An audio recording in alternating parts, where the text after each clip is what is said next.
All right, Kiss Army, welcome to the KissFAQ Podcast. Thank you for giving us your time today and letting us into your head.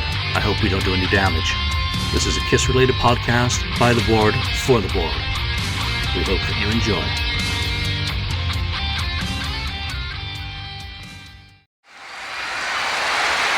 You want the best and you got the best. The hottest band in the world, KISS.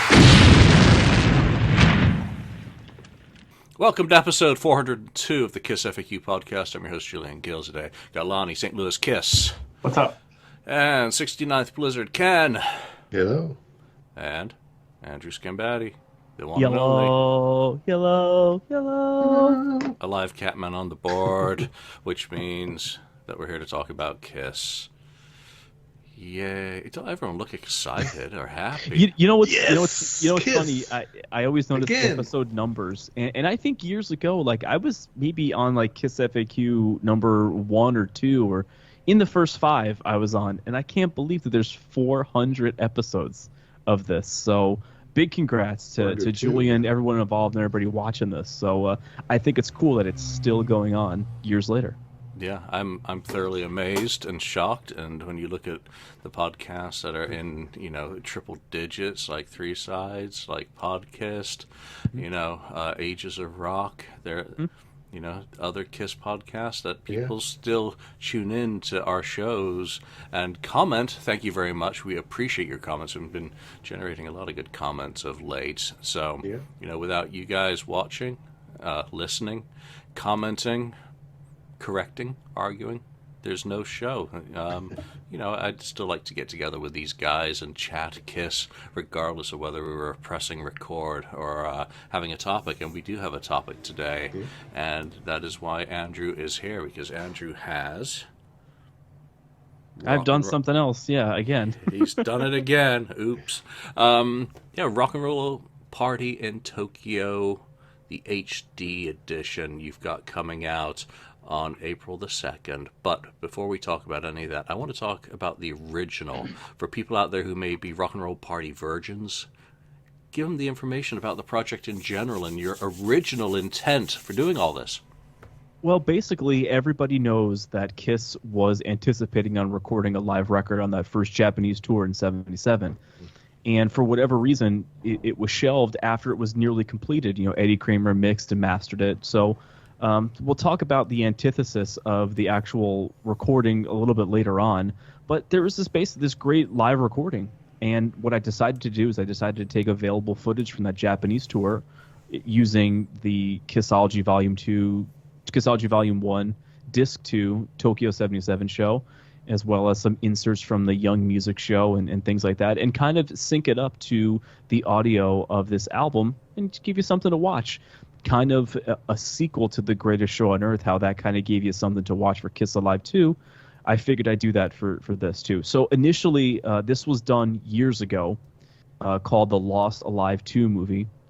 Mine differs slightly because I don't put it in the same order as the set list. I left the album order alone. So the original Lost Alive 2 movie, it actually moved some of the songs around to make it more like the live show was. This time, I moved the live performances around to meet the album. So painstakingly synced it up, added some cool Japanese subtitles, Japanese animations, and I released it in 2019. People seem to really like it. I mean, I just decommissioned it. I really didn't do any promotion about it. This was just kind of something cool and something fun in the middle of the greatest show on earth and one last time. And I just wanted to do something cool and use this great live recording that basically a lot of people haven't heard. Cool. Were you surprised by the fan reaction back in 2019 when that originally came out? And, the whole live thing from that Tokyo tour, or the Japan tour of 77, has kind of taken on a life of its own in the Kiss Army. Yeah, I was a little bit surprised because, as I said, I didn't really do any promotion for it. It was just kind of something that I threw out there just as like, hey, this is fun. I did this over a couple weeks. I had fun with it. Maybe you will too. So I was surprised that people liked it. And I was also surprised that people forgot that it had already been done by somebody else. And this was kind of my version of it. So I'm always surprised that people tune in to anything that I do, because I sit and I make them for hours and hours and days and months, and I always think I'm going to put something out and no one's going to watch it. So I'm always surprised by the fan reaction. So people really dug it. What I was able to do with this version of it is I was able to get a lower generation copy that's been circulating for the last 20 years. So for anybody that doesn't know this recording, it originally leaked out into fan circles through a cassette. The cassette was a copy off of the original master reels. Now, what it sounds like to me is something happened between the master reels and this cassette, whether it was poor transfer or something happened where there was oxidation on the actual transfer. So like you hear like a lot of hissing and scratching during some of the songs. So either that cassette was damaged or there was a poor transfer that happened in between the actual master reels and the cassette. So this cassette was put onto mini disc, then the mini disc was put onto WAV files, and that's how it kind of got out there in the early to mid 90s. This copy that I used to sync up to the video footage back in 2019 and what I'm using today, it's right off that cassette. So it sounds warmer, it's lower in generation, it still has some of that oxidation that's in there, but it definitely sounds a lot more punchier than what fans have heard for the last 20, 30 years at this point. So I kind of wanted to use that and say, hey, this is cool. This might be something that you haven't heard if you're not in the bootleg collecting circle.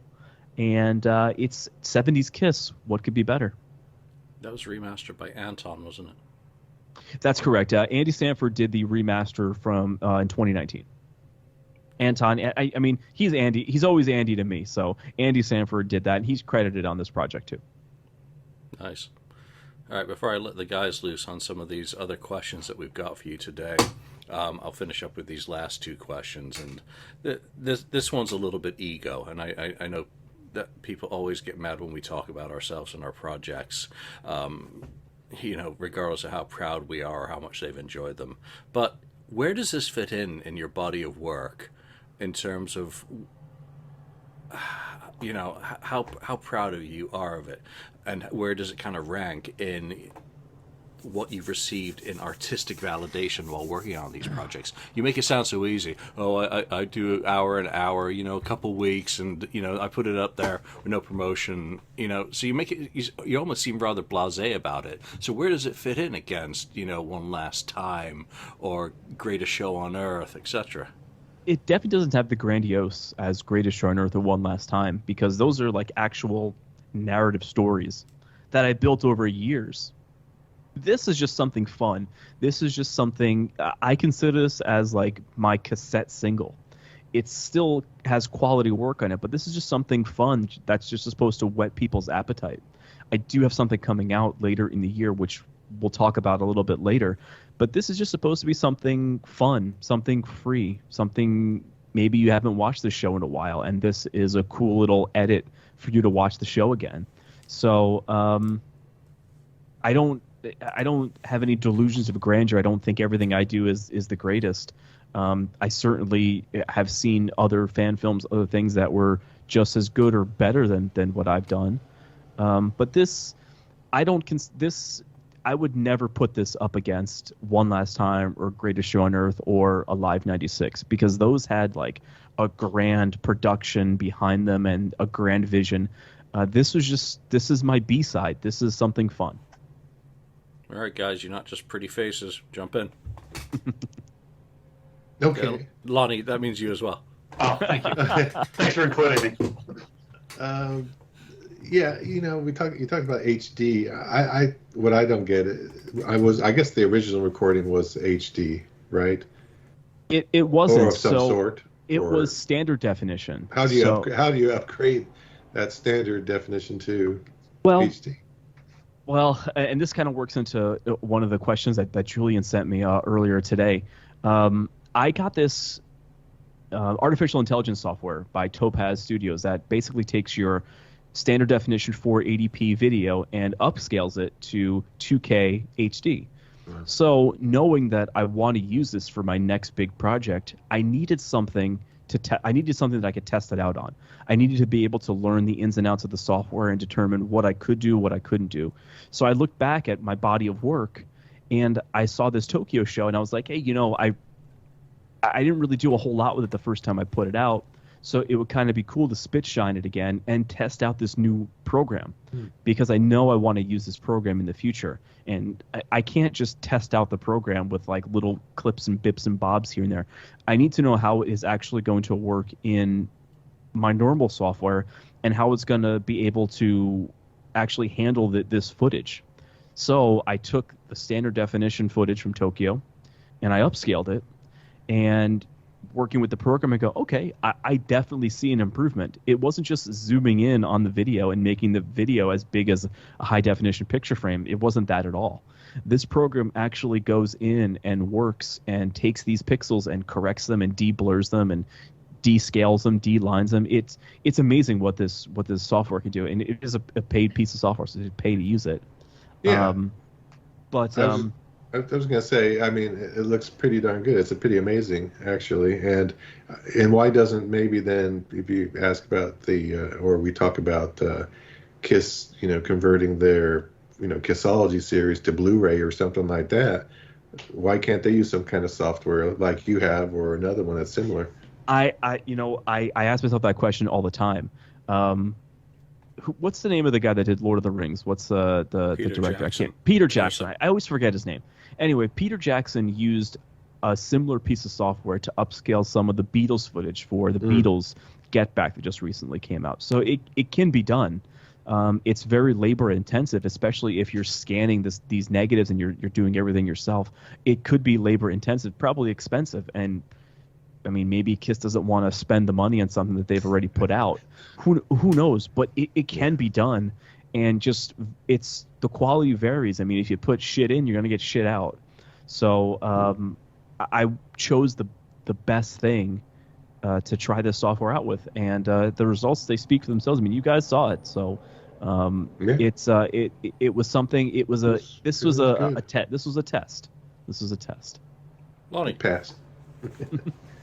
I sat down and watched it Sunday afternoon, and two things just stood out to me. And one was the way in HD. I mean, I've watched this concert, I can't tell you how many times, but watching it the way you redid it in HD, it just leaped off my television screen watching it. I mean, it was night and day compared to my KISSology version of it. I mean, it just totally just leaps off the screen at you. And the audio is fantastic as well. Actually, the first thing I thought, I'm like, wow, this sounds a whole lot better than the bootleg CD that I have. And I've had that CD forever, but I was just like, man, that sounds incredible compared to the version I have. But and there's so many great parts of that show. It's such a great show, and it's KISS really. Some people argue that it's KISS really at their absolute pinnacle. Is when they go to Tokyo the first time, even before the Love Gun tour, and there's so many great parts of that show. It's just the classic KISS show from the 70s. And Julian had mentioned that one of his favorite parts is just the intro to Do You Love Me, and you see Peter Criss just smiling and hitting his drums to the rhythm of Do You Love Me. And that's just classic KISS right there. I mean, it's about as classic 70s KISS as it gets. So is there a part of that show for you, Andrew, going through this footage and syncing it up with the audio and making it your own? Is there a part of it that you enjoyed the most, or is there a part for you that was the most difficult to get right? There's actually two parts that I enjoy the most, and the first part is, for some reason, and I watched this so many times, I tried to play with it so many different ways, but for whatever reason, the explosions that happened during Detroit Rock City never correctly synced up to the song and to the actual Lost Alive 2 record. The first one is fine, but the second one was off. And you could see because there's a wide stage shot at the beginning, and you could see the smoke bombs and the flash pots going off. So no matter what I did, that second explosion, like, you heard the explosion where it was supposed to be, but it never matched up with the video. And the band is playing in sync, but like this explosion is just kind of, going off in the distance. So I was like, people are going to watch this, and that's the first thing they're going to see. So what I did is I copied the video and I rotoscoped out the explosion. So essentially I had the explosion on its own layer. So what I did is I took the explosion by itself and I just moved it like, I don't know, 10 or 12 frames so that way it lined up. So now the problem is you see two explosions going off. So then what I did is I duplicated the video again, and I took some black video from like on the side of the screen, and I just moved it over to hide the old explosion. so the explosion matched up. So now that's my favorite part, because I watch it and go, oh, finally the explosion matches what I'm hearing. My other favorite part is God of Thunder, which the beginning of God of Thunder is actually from Cobo Hall, January 1977. Why did I do that, you ask? Because unfortunately, the only copywritten Kiss videos that were registered to the domain of YouTube are the original Polygram videos. Kiss Confidential, Kiss Exposed, all those. So in extreme close-up, they show a clip of Tokyo 77, and it just so happens to be the beginning of God of Thunder. So if I didn't change that, it would have been blocked, and I wouldn't have been able to show this on YouTube for free to everyone. So I had to take some of God of Thunder from Cobo Hall 77, and bam, I was able to put it up there with no problems. So both of those are my favorite parts in the show. So you used AI and you used Andrew intelligence as well to get this video working the way you wanted it to. Yeah. So did the you've changed the order, right, of the songs on this? Correct. Let's see, what else? Are there any other changes to the overall show? You've obviously done some magic in order to, sorry, bad word. You've done some wizardry in order to make things work out in terms of syncing. What else have you changed in going from the original 4.3 version to the 16.9 HD, I guess? Well, so that's you actually flip-flopped them. I originally started the project in 16.9, and it was basically a 60% zoom in. So the actual video was 160% to fill up the whole widescreen mat, which once I upscaled it, I realized I was like, you know what? It looks better in 4.3. So the original one that came out in 2019, it's got a fake zoom in to make it widescreen. So it basically cuts off the top and the bottom of the picture, or sometimes just the bottom, depending on how to position the actual image. And this one is actually back to the original aspect ratio of 4.3. I've done no other edits except for those two that I mentioned. I got rid of the fade in, fade out between I Want You and God of Thunder, but everything else is exactly how it is on the record.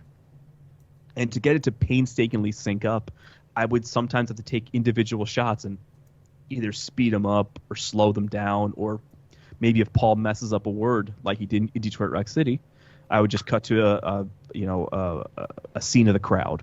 Or I took one of the other songs, like Take Me, Let Me Go, Rock and Roll, and maybe I took a little spot from there and covered, an ad-lib on another song. So I tried to be as faithful as possible to the show and to the audio, because you got to suspend a little bit of disbelief here. You basically want to watch this and forget that you're watching a video from the actual Tokyo show and the audio from something completely different. So the audio, I want to go back to that for a second as well. Two questions on that. First is going to be a point, because I remember the auction notes back, I think it was 2004 for the Eddie Kramer auction, where reels were offered for the July the 2nd mix, which I think this is, of the album, and they did a remix later, like 3 weeks later in July. Both those reels got pulled, so they've never made it out into circulation. But one of them did note that there was molding on the edges of the reel, which often, when played through reel to reel, do result in the sound, along with the degradation of the oxidation on the media. So I'm going to guess this is the 7.2 mix, and that's just a point. What was my other point? Shit. Oh, yeah. Did you think about keeping the fade out and the fade in present? Because obviously there was a tape flip for the original show. It would have been an album flip, too. Yeah, well, it would have been. That's why it was faded out, because the original, I think, sources were both on a pair of 7-inch reels, with one side on one reel and one side on a second reel. I never thought about keeping it because I wanted to make it as close to one live show as I could. there wouldn't be any point for it to fade out and have it sit in black for 2 or 3 seconds and fade back in again. There really wasn't any reason for me to do that. The only time I considered doing something like that is maybe I wanted to include the full Gene Simmons Blood solo, which really isn't represented here at all, especially in audio form. But it sounded too different. Like the actual raw Tokyo show sounded way different than the actual mixed Lost Alive 2. So there was no. I didn't want to get grandiose with it. This was supposed to be something extra, something cool. So I always wanted to keep the order of the record, and I just wanted to keep the integrity of the video. Yeah, I like Eddie Kramer's production of this way better than the Live 2 proper. Me too. It sounds far more organic with that audience. Let's go back to you, Lonnie, for another question. Thanks, Julian. I saw you sitting back. I'm like, he's just entranced. He's listening. I was taking it all in. He's taking it all in because he's thinking to himself. He's going, man, this would sound a lot better. I went off about audio, and all anyone's hearing is wah wah wah wah wah. Well, you know what? I got Go ahead. I have an observation. In watching it, I don't think I watched it in quite a while. The old video from KISSology, but in watching it, you know what? I don't know who filmed it, but they did a pretty good job of filming. NHK, Japan. Yeah. They did, and I liked some of the shots. I was watching some of the shots during, I don't know if it was during God of Thunder or whatever. The taking it from the side of the stage, kind of, and shot, and you can see Gene, and then there's like Paul, or in whatever order, and Ace, and you can all see them just from that angle. You usually don't watch from that angle, and it's instead of always in front.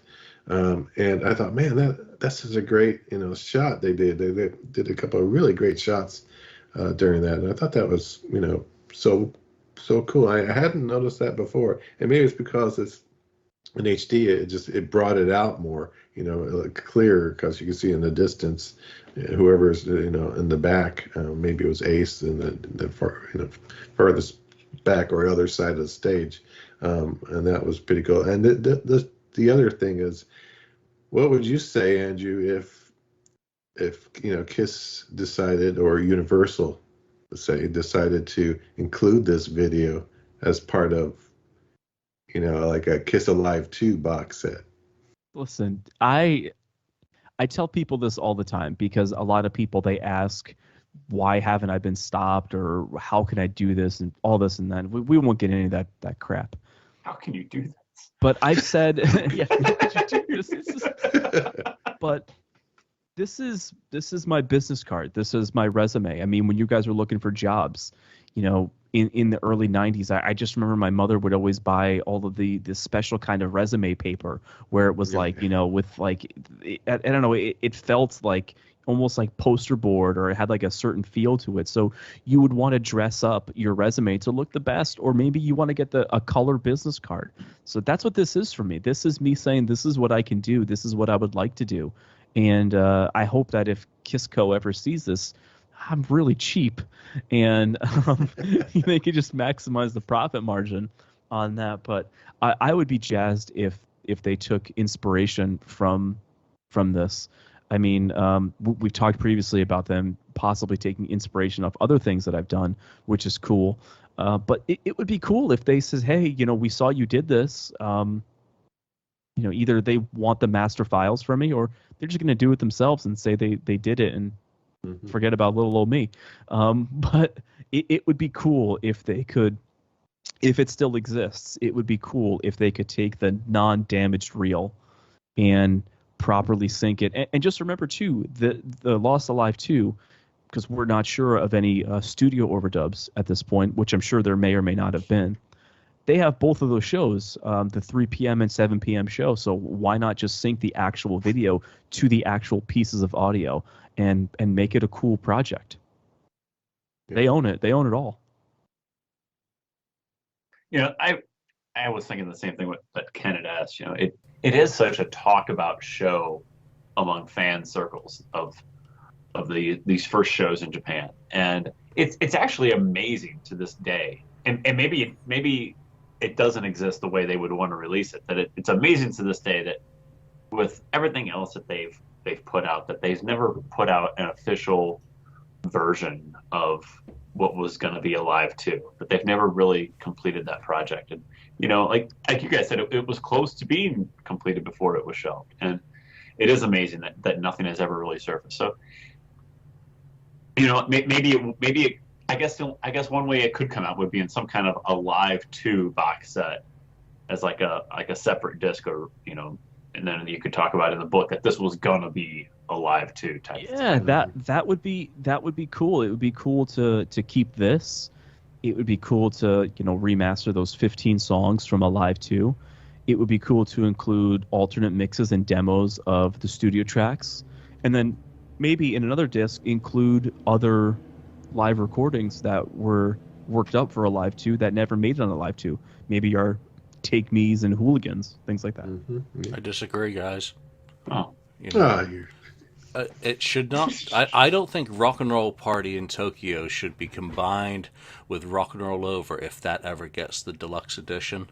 I think that should be kept separate. I don't think it should be combined with Alive 2, even though Beth at least came from Tokyo 77 for Alive 2. I think Rock and Roll Party in Japan needs to be its own box and could very easily be a multiple CD box, both versions of the show, the early July mix, the later July mix, and then the DVD, which would have the reconstructed between the two shows, and they've got the full recordings of both. They could easily make a very good Japan box set, Japan 77 box. Look at some of the stuff that the bootleggers are doing out there. Yeah, we get back to, what the bootleggers do costs Universal money if they do officially, and all those roadblocks. But I think it was such an important tour for the band, it really stands to be honored on its own.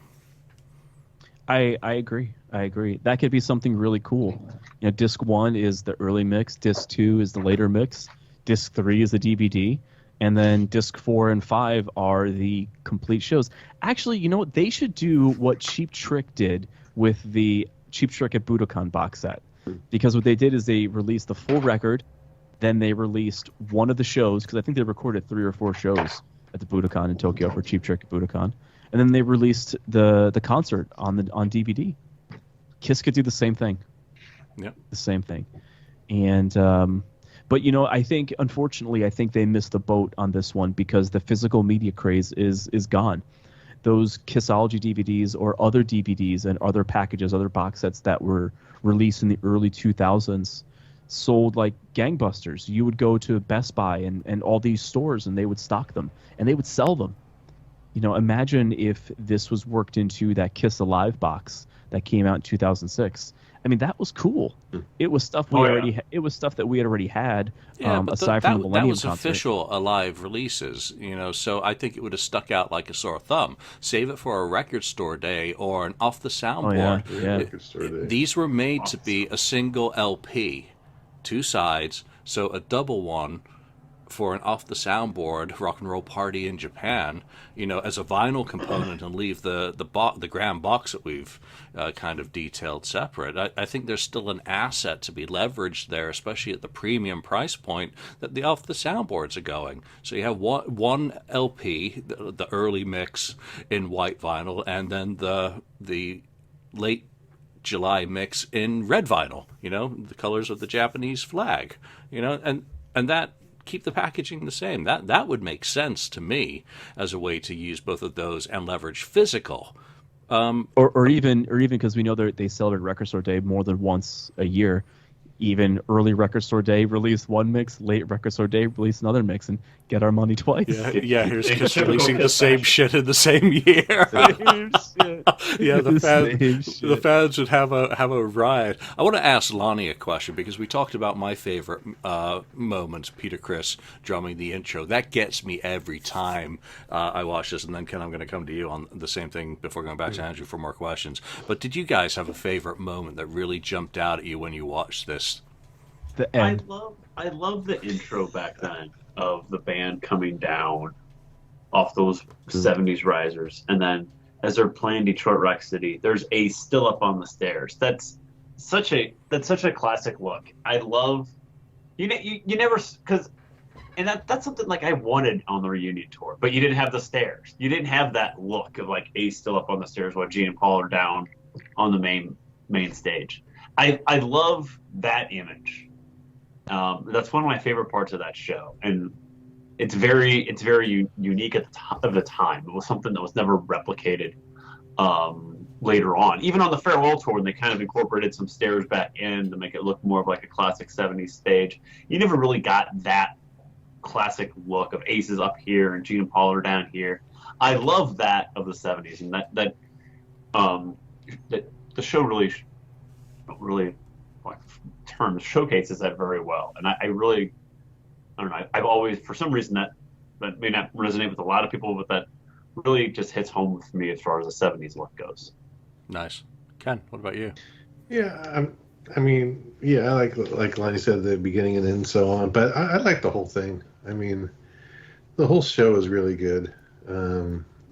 It's classic, classic Kiss, and I watched it. I've seen this stuff before and Kiss so many times on video and concert, but I was still just glued to my TV watching this thing, and I really enjoyed the whole thing, and there's no specific part of it that I thought was better than the other. I did like Andrew's little edits that he put in there with the little flame or something, and then the Japanese writing and all that. I love those little touches that you put in, for each song and that sort of thing. I thought that was a nice job. It was very much of the time, because if you look at a lot of Japanese shows at the time, there's a lot of like little animations like that. So even the title screen where like I animated that Japanese flag to glow and drip blood, even that could have been a 70s style animation. So I thought too, a thing that I wanted to do is I wanted to put the song titles on everything, but I was like, let me put the song titles in Japanese. That might be cool. Yeah, Were those the same title overlays as you'd used previously? Or did you do Actually, new they're ones? not. I did new ones. So I used a different Japanese font, and obviously because I went from standard definition to high definition, I had to remake them because they were much bigger in the new project. And I took out initially it was Japanese and English, and then now it's just Japanese. But we know the damn song titles. Yep. I interrupted you, Ken. You were going to finish a thought? No, I'm just saying those did feel like they belong there. What you put in there from that time period, it did have that right feel to me. It didn't like stick out like a sore thumb, like, oh, what the heck, that's shouldn't be there. That's so opposite of '70s or whatever. But it felt like it, really fit the video and the time period. So, what would you like to do with this, or with other video projects that you don't have the tools or know how to do at this point? What is kind of your dream project that you're still wanting to do, or is that a spoiler? I mean, no freebies are thrown out there. Spoiler. It's not a don't give spoiler. anyone ideas. And anyone that has talked to me, or anyone that has followed me on Facebook, knows that I'm working on The Greatest Show on Earth 2, which is going to focus on the Hot in the Shade tour. It's kind of something I've been talking about for years right now. It just hasn't really fit into what I was doing. So I knew that once I discovered this program that I wanted to present The Greatest Show on Earth 2 in high definition. But I didn't want to trip on my first outing in doing that. So I needed a project to test this high definition software.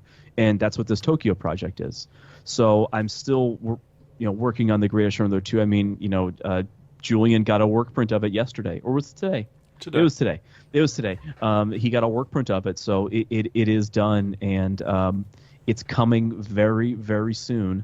I have a release date set. I already have I got some stuff printed up already for it too. So if you see me this summer, maybe you'll get something for free. Everything I do is for free. But I'm not ready to talk about the date just yet. But just know that it is coming, and it's more complete than it ever has been before. And me working on this high definition project wasn't me putting Greatest Show on the 2 on the backdrop or the back burner. It was me testing something out so that way I could do this for the greatest show on earth too. Rock and Roll Party in Tokyo has a really strange level of notoriety in fan circles. You know, we do shows talking about our dreams and aspirations and the what ifs and all that, but this is a roundtable part of this episode, really. I mean, what is it, Lonnie, that you think makes this show so damn appealing? We've been listening to this for how long? For decades. And it's always been a quest for upgrades to it, hopes that something happens with the asset, or the videos sound better or look better. It's like one of the few things in history that everyone always gets excited about, an upgrade or a possible upgrade. You're muted. And you're muted. Son of a bitch.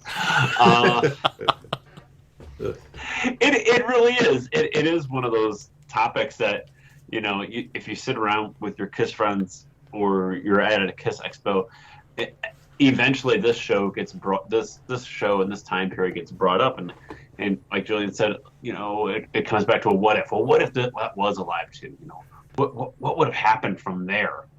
You know, they wouldn't have done another live show after. They wouldn't have done another live album after Love Gun, would they? They wouldn't have done it again after one album.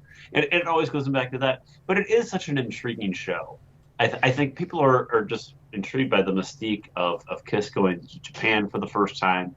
You know, we've seen pictures of KISS in those Japanese robes and things like that. Yeah, sorry. From when they first went there, those are such iconic photos. I don't know. I'm like, I think it is kind of a white whale type thing where, you know, like I mentioned it earlier that, well, wow, this sounds a whole lot better than my version. I think people are always chasing for that better version of the show, whether it be video or audio or both. And like I said too, it really is like KISS at their peak, their absolute pinnacle at that moment, going to Japan for the first time, and they sound so great, and the show is so great. So I think that's why why it is held in such high regard, because it's at their peak. They sound so good. They look fantastic. And if you're going to show someone who has no idea about the band, nothing at all, it's a great example of what KISS was at their absolute pinnacle. I mean, it's the perfect choice. I'm going to just make a quick little correction to what you said. I think Alive 2 was always coming. I think this was going to be a Japanese-only live record, because there was a series of those. Cheap Trick at Budokan initially was a Japanese-only live record. Right. And when it was started to be imported here, it was imported under another name called From Tokyo to You, which was just a 5 or 6 song sampler. I have it in my collection. But this was supposed to be in addition to KISS Alive 2. I see. But for Japanese only. I mean, at the time, it was a lot harder to get imported stuff, especially something that was made only for that country. I mean, we know that because Killers was such a shock to see in the United States when it was done everywhere except here. So this was always going to be Japanese only. And for whatever reason, they decided to wait and do another live record after the next studio album. Yeah, Ken. Yeah, I mean, I'm with Lonnie on that. I mean, they were at their peak. I think they weren't burnt out yet. They weren't, full of themselves quite yet with all the money and that was coming in the next year or so. They were still hungry, and I think they wanted to put on a great performance for Japan anyway. Going to Japan, was a big deal. A very big deal. So I think that was part of their performance, being so good on that one. And the other thing is, I mean, the sound, yeah, it was produced well. The sound is really good.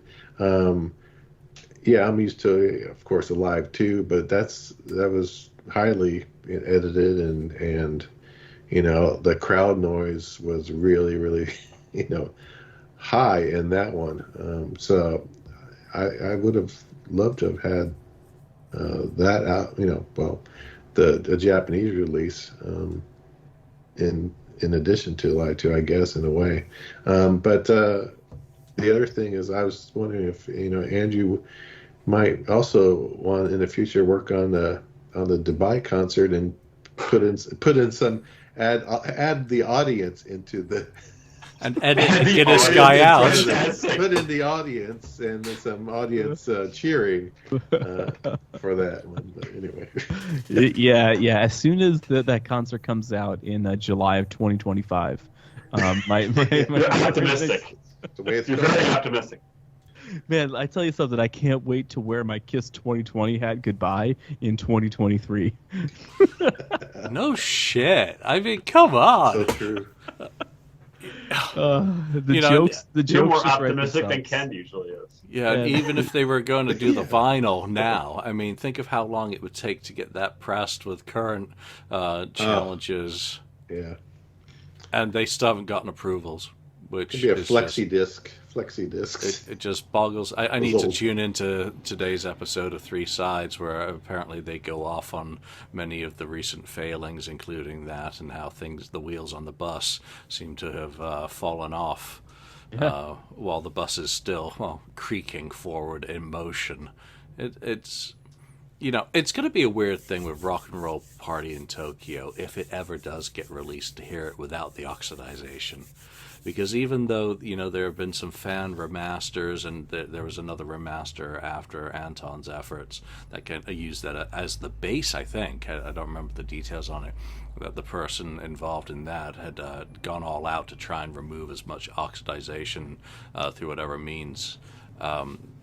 It didn't quite make it. My brain seems to be wired now to know where that oxidization marks are. So it's going to be a very strange experience if it ever does get a proper official release in crystal clear quality. I want to keep this show to slightly less duration than the actual video that's going to be debuted on April the 2nd.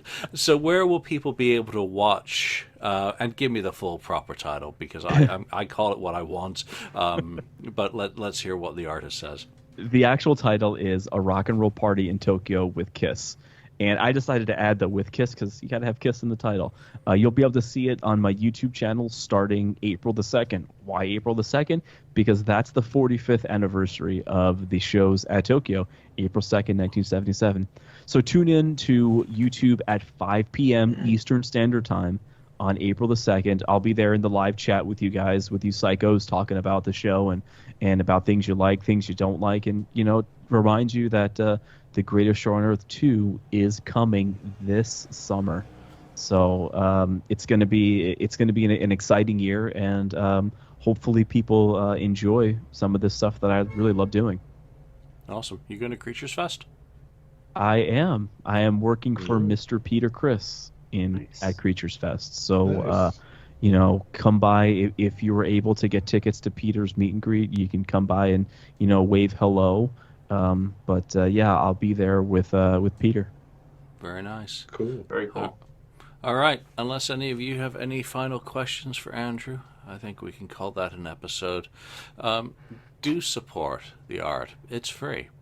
And I totally didn't even include the actual URL. I mean, people are like, yeah, we're going to see it on YouTube, but where the fuck are we going to see the actual URL to view my channel? And make sure you subscribe so you can see everything when it comes out. It's youtube.com/greatestshowonearthfanfilms. And that's good for those who are listening to this episode, and I'll make sure I put a link in the show notes. All right, Andrew Scambatti. We're looking forward to it. Thank you for the advanced peek at it, and thanks for your time. And we shall see you as a regular panel member, hopefully before too long. Definitely. So for now, from Ken, Lonnie, myself, thanks for joining us. We'll see you next time. Thank you for spending time listening to the KissFAQ podcast today. All sales are final. There are no refunds. If you'd like, look us up on Facebook or come over to the KissFAQ message board and discuss the topic we've broadcast today.